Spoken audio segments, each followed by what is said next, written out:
Good morning દોસ્તો. આશા રાખું છું કે શનિ રવિમાં તમે લોકોએ શ્રેણિક ચેપ્ટર બરોબર પ્રિપેર કર્યું હશે, સ્વાધ્યાય ગણ્યા હશે. બરોબર. હવે આપણે આજે નવું ચેપ્ટર શરૂ કરીએ છીએ, પ્રકરણ 4, નિશ્ચાયકો. બરોબર. નિશ્ચાયકો એટલે એને ઇંગ્લિશમાં ડિટર્મિનન્ટ્સ. નિશ્ચાયકોને ઇંગ્લિશમાં શું કહે છે? ડિટર્મિનન્ટ્સ.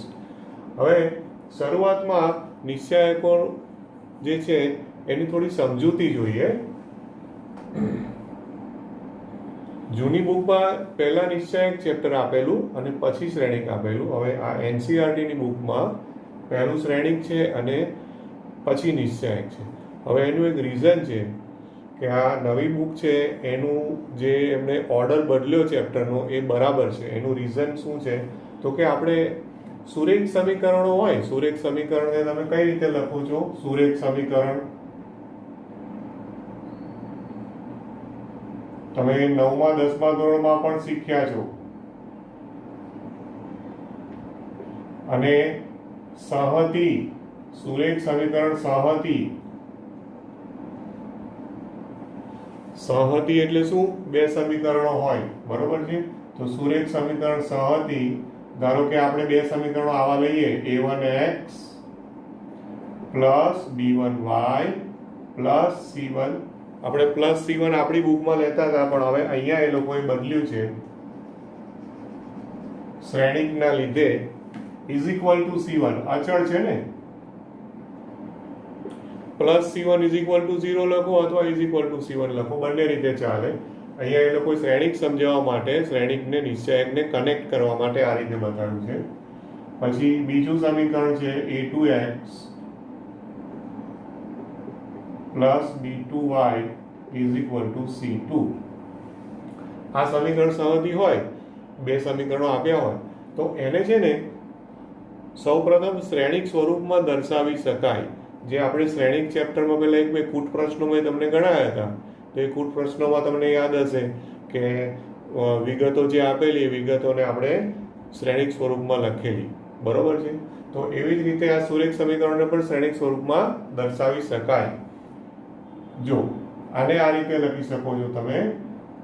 આ જે અચળ છે ને a1 b1 a2 b2, એનો એક શ્રેણિક બનાવવાનો, a1 b1 a2 b2, એને ગુણ્યા xy અને is equal to c1 c2.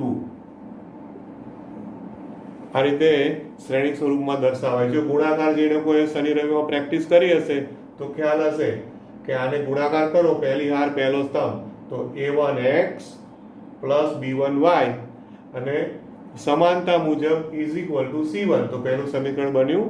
પછી બીજી હાર સાથે લો તો a2x plus b2y is equal to c2. તો બીજું સમીકરણ બન્યું. તો આ રીતે શ્રેણિક સ્વરૂપમાં દર્શાવી શકાય, બરોબર છે. આ જે સમીકરણો છે એ સમીકરણોને આપણે કયા સ્વરૂપમાં દર્શાવ્યા છે? શ્રેણિક સ્વરૂપમાં દર્શાવાય.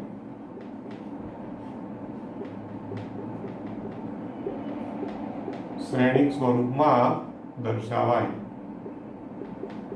હવે બધા જ સુરેખ સમીકરણો આવા આપ્યા હોય તો એના ઉકેલ મળે એવું જરૂરી નથી. એમાં ઉકેલમાં અનન્ય ઉકેલ, બરોબર છે. વધારે ડિટેલમાં થોડું આગળ આવશે તો જોઈશું. અત્યારે એની સમજૂતી માટે, આ ચેપ્ટરની સમજૂતી માટે અનન્ય ઉકેલ એટલે કે આ સમીકરણનો અનન્ય ઉકેલ એટલે એક અને માત્ર એક. તો અનન્ય ઉકેલ ક્યારે મળે? તો કે આ સમીકરણનો અનન્ય ઉકેલ મળે એના માટેની એક કન્ડિશન છે કે આ સમીકરણમાં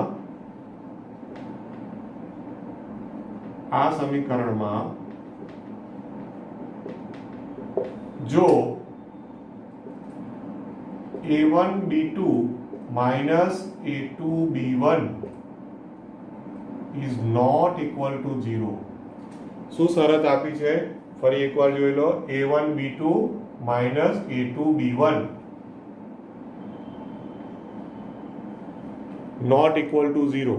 એટલે એકચ્યુઅલી શું જો પહેલો શ્રેણિક છે ને એનો ચોકડી ગુણાકાર, તમે ચોકડી ગુણાકારની રીત, ક્રેમરનો નિયમ શીખ્યા છો ને, એ જ બધું આમાં રિલેટ થશે. તમે ધ્યાનથી જોશો ને તો A1B2 માઇનસ A2B1 અગ્રવિકર્ણ માઇનસ પ્રતિવિકર્ણ, અને જો નોટ ઇક્વલ ટુ 0 આવે તો જ અનન્ય ઉકેલ મળે. બરોબર, તો જ અનન્ય ઉકેલ મળે.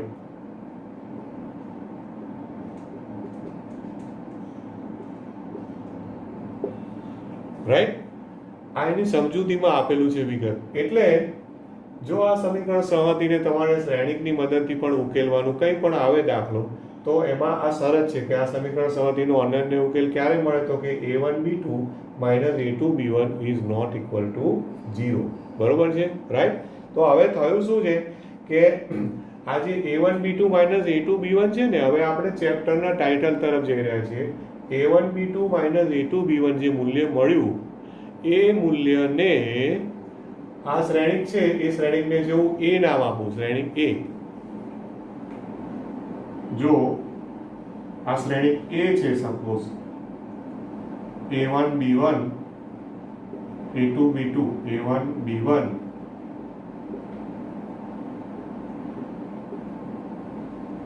બરોબર, આ લઈએ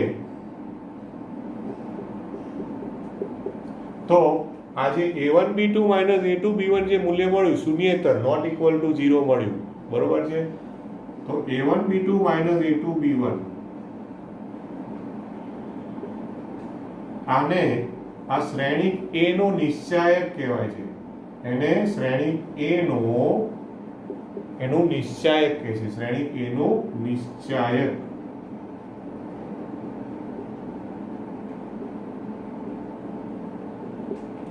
બરોબર છે, નિશ્ચાયક. નિશ્ચાયક એટલે શું? અત્યાર સુધી આપણે ત્રીજું ચેપ્ટર ભણ્યા, ત્રીજું પ્રકરણ, તો મેં તમને એવું કહેલું કે શ્રેણિકનું કોઈ મૂલ્ય નથી મળતું.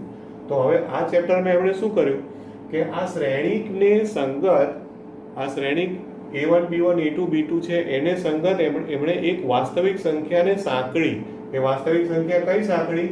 તો કે ભાઈ A1B2 માઇનસ A2B1 એક વાસ્તવિક સંખ્યા આની જોડે એ લોકોએ કનેક્ટ કરી, સાંકળી. બરોબર, અને એ જે એનું મૂલ્ય મળ્યું વાસ્તવિક સંખ્યા, તો એ શ્રેણિકનું મૂલ્ય નથી, પણ એ શ્રેણિક એનો નિશ્ચાયક કહે છે. બરોબર છે, શ્રેણિકનું કોઈ મૂલ્ય મળતું નથી. પણ તમને એવો પ્રશ્ન પૂછે, શ્રેણિકનો નિશ્ચાયક શોધો, તો શ્રેણિકનો નિશ્ચાયક એટલે કે ચોકડી ગુણાકાર કરી દેવાનું. આ મેં 2/2 નું ઉદાહરણ આપ્યું છે.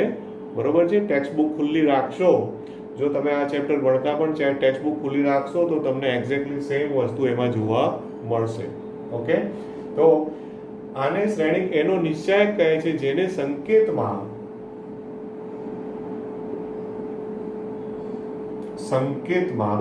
તો એને જૂની બુકમાં કેપિટલ ડી વાપરતા હતા. કેપિટલ ડી આપણી ગુજરાત બોર્ડની બુકમાં, કારણ કે ડી ફોર ડિટર્મિનન્ટ.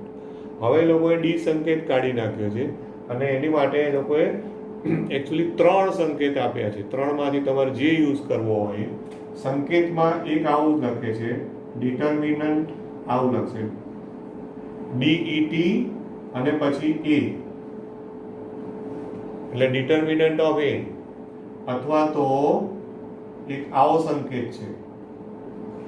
હવે આ સંકેત આપણે ટેવાયેલા છીએ કે માનાંક, બરોબર ને, મોડ્યુલસ. પણ આ ચેપ્ટરમાં આ મોડ્યુલસ નથી.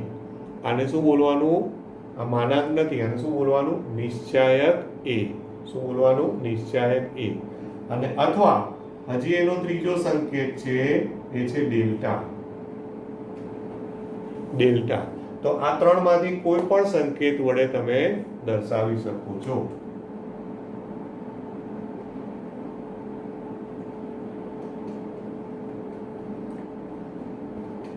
ક્લિયર એટલું? તો આ તે સમજૂતી. બરોબર છે, અને એને શું કહે છે? આ શું કીધું? શ્રેણિકનો નિશ્ચાયક. એટલે નિશ્ચાયક છે, નિશ્ચાયક ચેપ્ટર છે ને, એ આખું ચેપ્ટર શ્રેણિકને સાથે રિલેટેડ જ છે. કે ભાઈ નિશ્ચાયક એટલે શું? તો કે શ્રેણિકનો નિશ્ચાયક એટલે કે શ્રેણિકની સાથે એક વાસ્તવિક સંખ્યાને સાંકળી અને એને શ્રેણિકનો નિશ્ચાયક નામ આપ્યું. બરોબર છે, રાઈટ? અને એને હવે શું કરશે કે સંકેત બી આ જે કૌંસ, આ મોટા કૌંસના સંકેતમાં લખો છો ને, તો મોટા કૌંસમાં સંકેતમાં લખવાની બદલે એને એ લોકો આ રીતના આ નિશ્ચાયકનો જે આ સંકેત આપ્યો છે ને, એટલે બે ઊભી લીટીઓ, બે વર્ટિકલ બાર્સ, માનાંકનો સંકેત હોય ને એ જ સંકેતમાં એ લોકો એને દર્શાવશે. બરોબર. હવે આ જે શ્રેણિકનો નિશ્ચાયકની વાત થઈ તો એ નિશ્ચાયક છે એમાં આપણા કોર્સમાં 1 કક્ષાનો, 2 કક્ષાનો અને 3 કક્ષાનો નિશ્ચાયક આવશે. હવે જ્યારે હું આ વિગત લખું છું તો એક વસ્તુ તમે માર્ક કરજો કે આ ચેપ્ટરમાં હું 2 કક્ષાનો બોલું, 2 કક્ષાનો એટલે 2/2, હું 3 કક્ષાનો બોલું એટલે 3/3. બરોબર. 4 કક્ષાનો આપણા કોર્સમાં નથી. 1 કક્ષાનો એટલે 1/1 એટલે 1 હાર અને 1 સ્તંભ. આવું. હવે 1 કક્ષા, 2 કક્ષા અને 3 કક્ષા એટલું આપણા કોર્સમાં આવશે. તો સૌથી પહેલો આવશે 1 કક્ષાનો નિશ્ચાયક. બરોબર. હવે એ લોકોએ ટાઇટલ બદલી કાઢ્યું. જૂની બુકમાં એવું જ કહેતા હતા કે 1 કક્ષા હતું જ નહીં, દ્વિહાર નિશ્ચાયક. જૂની બુક કોઈ જો રિફર કરો તો દ્વિહાર નિશ્ચાયક. દ્વિહાર એટલે 2/2, ત્રિહાર એટલે 3/3. બરોબર. હવે આમાં 1 કક્ષાનો એક શ્રેણિકનો નિશ્ચાયક આવું હેડિંગ મારે છે, 1 કક્ષાવાળો શ્રેણિકનો નિશ્ચાયક. પણ એનું કોઈ આપણે દાખલામાં આવશે નહીં, કારણ કે 1 કક્ષા એટલે 1 હાર અને 1 સ્તંભ. બરોબર. 1 કક્ષા ના શ્રેણિકનો નિશ્ચાયક.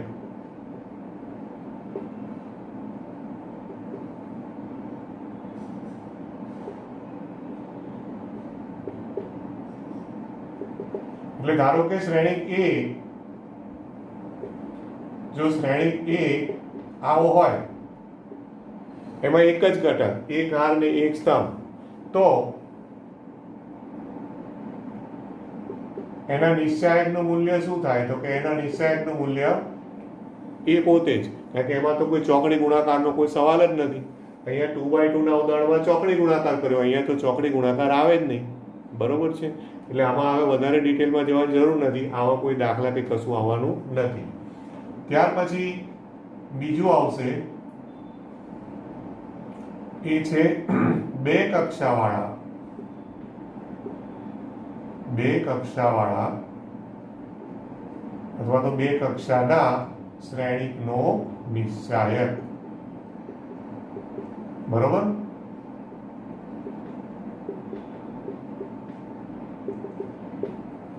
એનું ઓલરેડી એની સમજૂતીમાં ઉદાહરણ આવી જ ગયું છે, રાઈટ? કે ભાઈ દાખલા તરીકે જો A બરાબર આ હોય, A1 B1 A2 B2, તો એનો તમે ડેલ્ટા લો, ગમે તે સંકેત વાપરો, ડેલ્ટા વાપરો, નિશ્ચાયક એ વાપરો. તો ઓલરેડી આપણે લખી કાઢ્યું છે બાજુમાં શું છે? A1 B2 minus A2 B1. બરોબર. હવે આનું કોઈ ઉદાહરણ આપવાની જરૂર ખરી? ચોકડી ગુણાકાર જ છે એટલે સિમ્પલ છે.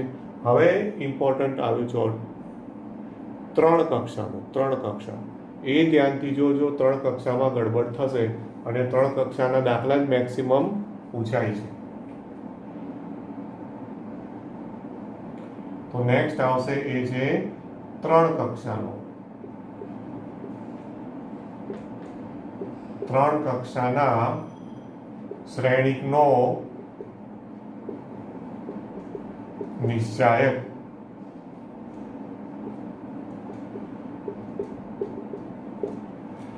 બરોબર. હવે એનું મૂલ્ય કેવી રીતે શોધે છે એ જોજો ખાસ. હા, લોચાવાળું કામ છે. જો શ્રેણિક A, હવે હું 3 કક્ષાનો શ્રેણિક લઉં છું, એટલે કે A1 B1 C1, A2 B2 C2, A3 B3 C3. આ રીતે મેં 3 કક્ષાનો શ્રેણિક લીધો. હવે આ શ્રેણિકનો નિશ્ચાયક જો મારે મેળવવો હોય, એટલે કે આને સંગત કોઈ એક વાસ્તવિક સંખ્યાને મારે સાંકળવી છે, તો એ કહેવાય 3 કક્ષાના શ્રેણિકનો નિશ્ચાયક. હવે એ મૂલ્ય કેવી રીતે શોધવાનું? જો આ આપેલું હોય તો શ્રેણિક A નો તેનો નિશ્ચાયક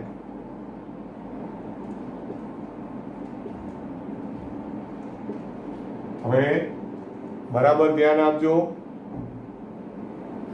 સંકેત વાપરો, ડેલ્ટા અથવા નિશ્ચાયક કે તમારે જે વાપરવું હોય એ.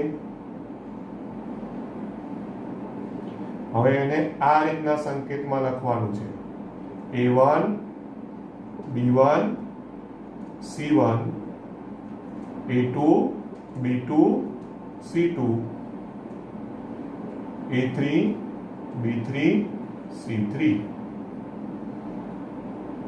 હવે સંકેત બદલાયો, પેલું બોક્સ હતું એ બોક્સની બદલે કયો સંકેત આવ્યો છે? બોક્સની બદલે બે ઊભી લીટીઓ દોરવાની છે, ધ્યાન આપજો, બરોબર ને? હવે આનું મૂલ્ય, આ જે છે એનું મૂલ્ય મારે શોધવું હોય, ઓકે, આનું મૂલ્ય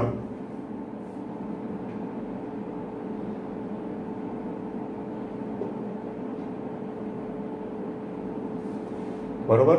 હવે હું એનું મૂલ્ય પ્રથમ હારની સાપેક્ષે શોધ્યું છું, પ્રથમ હારની સાપેક્ષે એટલે કે R1 ની સાપેક્ષે.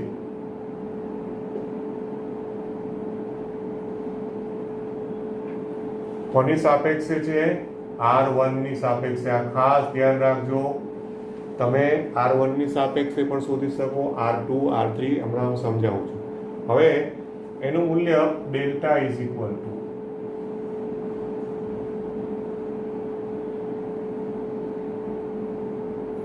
હવે જોજો ટેક્સ્ટબુકમાં સમજાવ્યું છે એની બદલે હું થોડું અલગ રીતે બતાવું છું કે આ જે છે ને પહેલી હાર, તો પહેલી હારની ઉપર અહીંયા જે પણ ઘટક હોય ને એની ઉપર નિશાની મૂકી દો, પ્લસ માઇનસ પ્લસ. કઈ નિશાનીઓ મૂકી દો? Plus minus plus. ઓકે, કઈ નિશાનીઓ મૂકી છે આપણે? પહેલા ઘટકની આગળ નિશાની પ્લસ, પછી બીજા ઘટકની આગળ માઇનસ, ત્રીજા ઘટકની આગળ પ્લસ. ઓકે, આ રીતની નિશાની મૂકી દીધી. એટલે હવે જો A1 લઉં તો A1 ની આગળ પ્લસ મૂકવાનું, એટલે A1.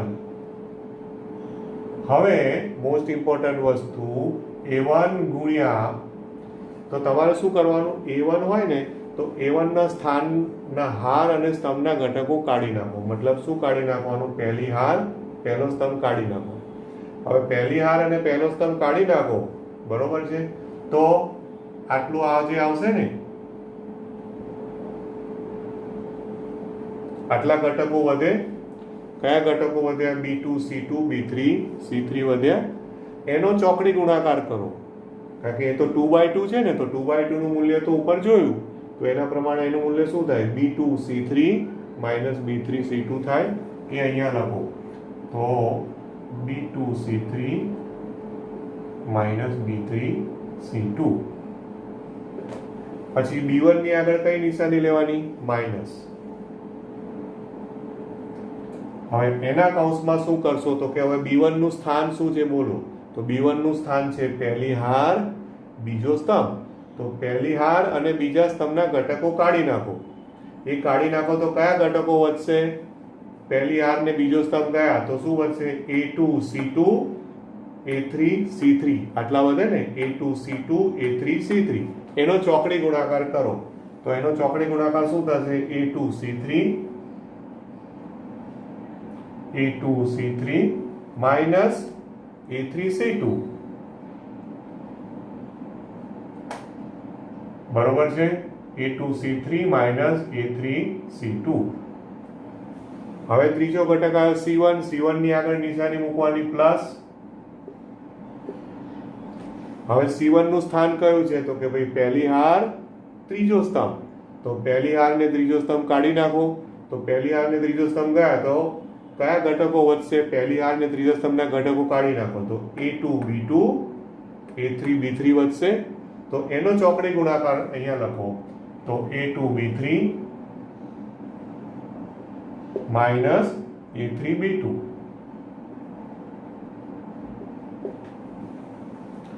તો આ થયું આ નિશ્ચાયક, એટલે કે આ શ્રેણિકના નિશ્ચાયકનું મૂલ્ય, આ શ્રેણિકનો નિશ્ચાયક. આ એની મેથડ છે. હવે મેં કયા હારની સાપેક્ષે શોધ્યું? પ્રથમ હારની સાપેક્ષે. હવે આ જ રીતે આ જ રીતે જો હું R2 ની સાપેક્ષે શોધું તો R2 ની સાપેક્ષે, બરોબર છે, તો R2 ની સાપેક્ષે શોધો. તો હવે ફરી પાછું નિશાનીઓ છે ને, એ નિશાનીઓ તમારે શું કરવાનું યાદ રાખજો. હવે અત્યારે હું આ પેલું સર્કલ કર્યું છે એ કાઢી નાખું છું, કારણ કે મારે આગળ સમજાવવા માટે.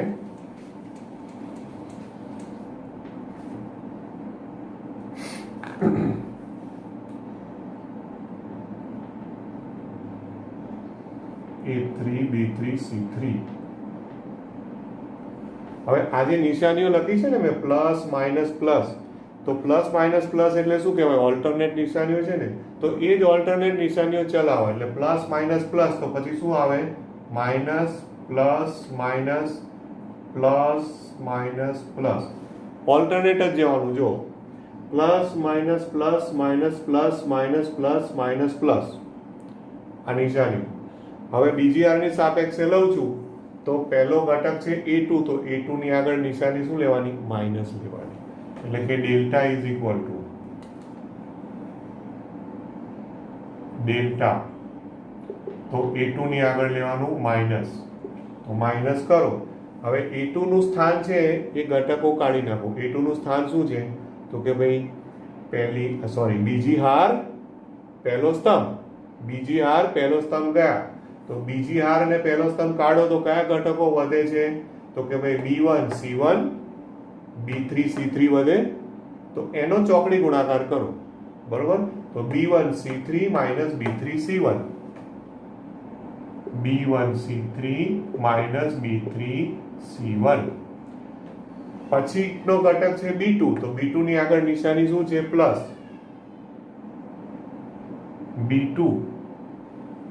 હવે B2 નું સ્થાન શું છે?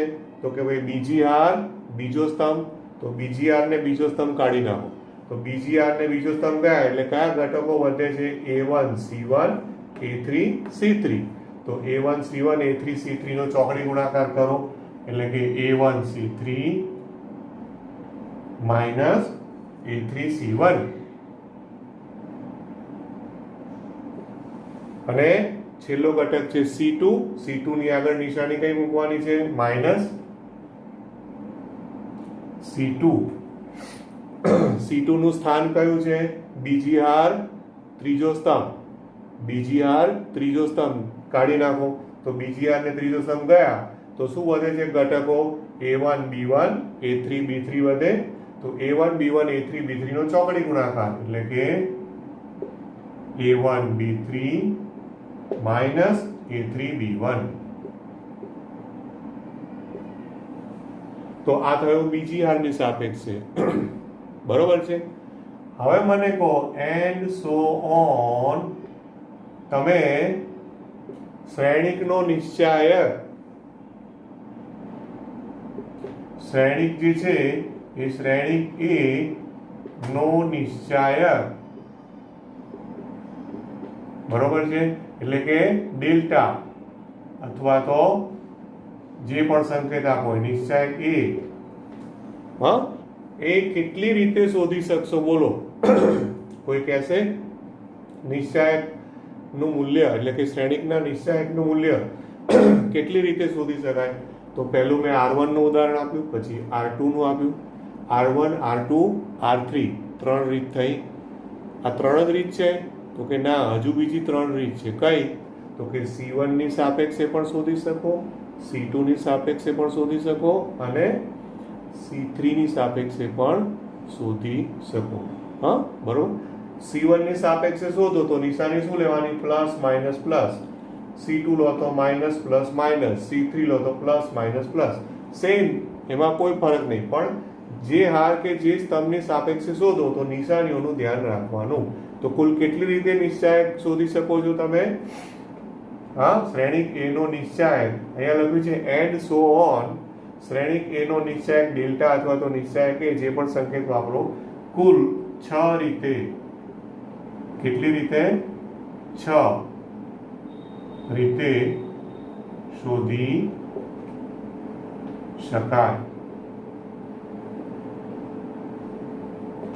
બરોબર છે? તો આ ખાસ યાદ રાખજો.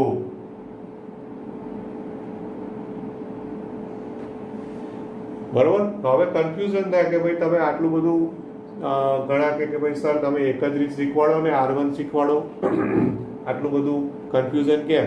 તો એ લોકો એવું કહે છે કે તમને જ્યારે શ્રેણિકનો નિશ્ચાયક શોધવાનું કહે એટલે તમને નિશ્ચાયક આપ્યો હોય તો જે હાર કે જે સ્તંભમાં વધારે 0 હોય ને એની સાપેક્ષે જો તમે મૂલ્ય શોધો તો તમારું ઝડપથી એકદમ ફાસ્ટ મૂલ્ય મળે.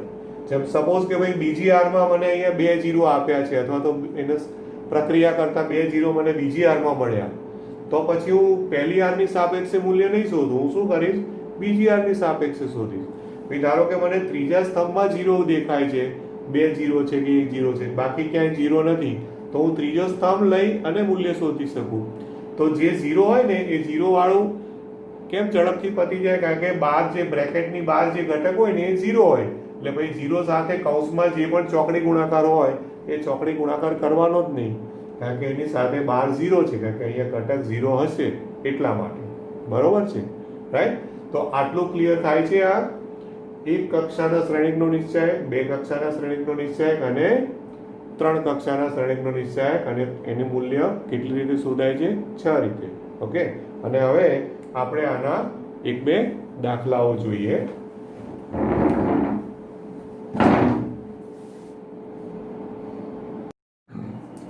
તો હવે જો એના આપણે ઉદાહરણ જોઈએ. તો 2/2 નું એકાદ ઉદાહરણ આપવું, આપ તો કશું છે નહીં, ચોકડી ગુણાકાર છે. બરોબર છે? હવે દાખલા તરીકે તમને એક શ્રેણિક A આપે, ભાઈ શ્રેણિક A બરાબર 3 5 2 -1 આ શ્રેણિક આપ્યો છે. તો એના માટે એનો નિશ્ચાયક શોધવાનું કહીએ તો નિશ્ચાયક A અથવા તો ડેલ્ટા. બરોબર? એટલે એને પહેલા તો આ સંકેતમાં લખો 3 5 2 -1. સંકેત બદલવાનો. જો શ્રેણિકમાં રકમ આપી હોય તો પહેલા સંકેત બદલો, અને નિશ્ચાયકમાં જ રકમ આપી હોય તો ડાયરેક્ટ મૂલ્ય શોધવાનું છે. બરોબર? હવે ચોકડી ગુણાકાર કરો તો શું થશે? -3 ગુણ્યા -1 એટલે -3 અને -10, 5 દુ 10, એટલે આન્સર કેટલો આવ્યો? -30.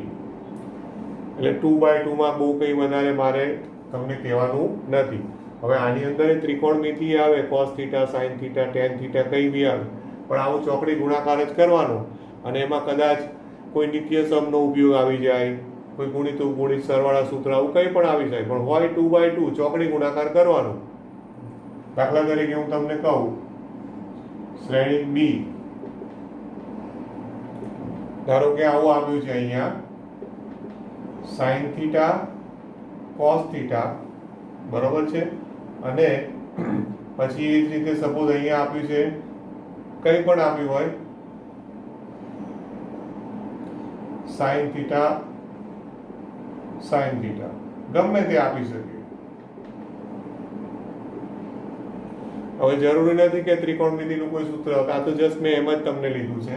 બરોબર? તો શું થશે? sin θ આપણે એવું કરીએ કે આ સંકેતો આલ્ફા ને બીટા લઈએ એટલે તમને પેલું સરવાળા સૂત્ર યાદ આવે. લગભગ બધા ભૂલી ગયા હશે. હું સરવાળા સૂત્ર વાળું ઉદાહરણ લઉં છું. ચાલો જો સરવાળા સૂત્ર યાદ છે એ પ્રમાણે અહીંયા લખું છું. આ sin આલ્ફા લખું, અહીંયા cos બીટા લખું, અને અહીંયા cos આલ્ફા લખું, અને અહીંયા sin બીટા લખું. હવે આનો જો હું નિશ્ચાયક શોધું, બરોબર, ડેલ્ટા, તો sin alpha cos beta minus cos alpha sin beta. એટલે મેં પેલું પણ ઉદાહરણ લઈ શક્યું હોત, પણ મેં તમને સરવાળા સૂત્ર યાદ કરાવવા માટે. હવે જો લો, કયું સૂત્ર બન્યું? sin alpha cos beta minus cos alpha sin beta. એટલે શું થયું? sin of alpha minus beta. આ થઈ ગયો આન્સર. તો આ થયું 2/2 નું એક સિમ્પલ ઉદાહરણ. હવે એક આ 3/3 નું ઉદાહરણ લઉં. 3 કક્ષાનું. હા, સપોઝ કે હવે હું તમને નિશ્ચયકના સ્વરૂપમાં જ આપું રકમ કે ભાઈ ડેલ્ટા બરાબર, હવે 3/3 લઈએ કંઈ પણ, હા કંઈ પણ લઈ લઉં છું. 3 - 5 2 7 4 0 1 2 -7. હવે આનું મૂલ્ય મારે શોધવું છે. કેટલી રીતે શોધાય? 6 રીતે. જો હું પહેલા R1 ની સાપેક્ષે બતાવું, પણ તમને આમ રકમ જોઈને આઈડિયા આવે કે કયું સહેલું પડશે? R2 ની સાપેક્ષે સહેલું પડે, કારણ કે R2 માં એક 0 છે અને ત્રીજી કોલમમાં પણ એક 0 છે, તો એ પણ સહેલું પડે. પણ હું પહેલા તમને R1 ની સાપેક્ષે બતાવું. તો R1 ની સાપેક્ષે બતાવું છું, પછી R2 જોઈએ એટલે તમને આઈડિયા આવે કે કયું સહેલું પડે છે. તો R1 ની સાપેક્ષે એટલે પહેલા 3. હવે યાદ છે ને નિશાનીઓ શું કરવાની? તો નિશાનીઓ આ રીતે છે, પ્લસ માઇનસ પ્લસ. નિશાની પ્લસ માઇનસ પ્લસ R1 ની. તો 3 ની આગળ પ્લસ મૂકવાના, પછી 3 ના સ્થાનના ઘટકો કાઢી નાખો, પહેલી હાર પહેલો સ્તંભ, અને બાકીના જે વધ્યા એનો ચોકડી ગુણાકાર. તો 4 × -7 એટલે -28, અને 2 × 0 એટલે -0. બરોબર છે. પછી આ -5 છે, એ -5 ની આગળ માઇનસ નિશાની મૂકવાની છે. તો -5 ની આગળ માઇનસ મૂકો તો +5 થઈ જાય. એટલે પાછું કન્ફ્યુઝન થાય કે સર તમે તો માઇનસ મૂકો છો, પણ માઇનસ જ મૂક્યા છે, પણ -5 એટલે -5 એટલે +5 થયા છે. હવે એના ઘટકો સ્થાન પહેલી હાર બીજો સ્તંભ કાઢી નાખો તો કયા વધ્યા ઘટકો? 7 0 1 અને -7. એનો ચોકડી ગુણાકાર કરો તો 7 × -7 એટલે -49, અને 1 × 0 એટલે તો 0. પછી પ્લસ, હવે 2 તો પ્લસ છે, એની આગળ પ્લસ એટલે +2, અને એનું સ્થાનના પહેલી હાર ત્રીજો સ્તંભ કાઢી નાખો તો 7 4 1 2 નો ચોકડી ગુણાકાર તો 7 × 2 14 -4 × 4. એટલે આ આખું આપણે કર્યું એ કોની સાપેક્ષે કર્યું છે? R1 ની સાપેક્ષે. કોની સાપેક્ષે છે? R1 ની સાપેક્ષે. હવે એનું મૂલ્ય ખાલી તમારે શોધવાનું રહેશે. બરોબર? તો જે પણ આવે આનું, ઓકે, તો ઇઝ ઇક્વલ ટુ, તો 28 તરી કરો, હા, એટલે કેટલા થશે? -84. પછી અહીંયા 0 છે, પણ આ 49 માઇનસ છે અને આગળ પ્લસ છે એટલે એ પણ માઇનસ થશે. બરોબર? હવે 49 50, 49 × 5 એટલે કેટલા થશે? 245. અને આ 14 - 4 એટલે 10, 10 × 2 10 દુ 20. હવે આનો જે પણ સરવાળો થાય એ સરવાળો અહીંયા તમારે લખી દેવાનો. જે પણ આવે તમે ચેક કરજો. જે પણ આન્સર આવે ને, આ જ આન્સર હવે હું R2 ની સાપેક્ષે શોધું છું. શું કરું છું?